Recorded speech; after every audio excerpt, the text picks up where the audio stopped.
Let me show you how you can set up two-step or two-factor verification on TickTick. To do that, click your profile in the upper left, then go into the settings. From here on the account, you will find two-step verification. You click on settings.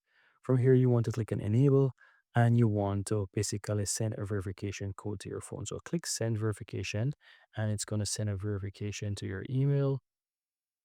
Once you receive the verification code, guys, you click on it, copy the verification code and enter it right here. Then click on next.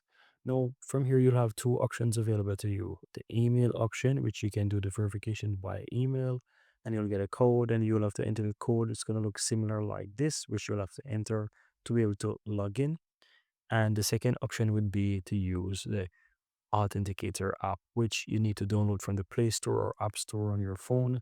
Then you will choose this option here and then open up the app, scan the code, which is the easiest way, and you'll be able to set it up. Of course, you can always wait for the code to change in the app and then enter the code right here, then click and add. But you can just easily go ahead and scan the code right here from your camera on your phone within the app, and that's it.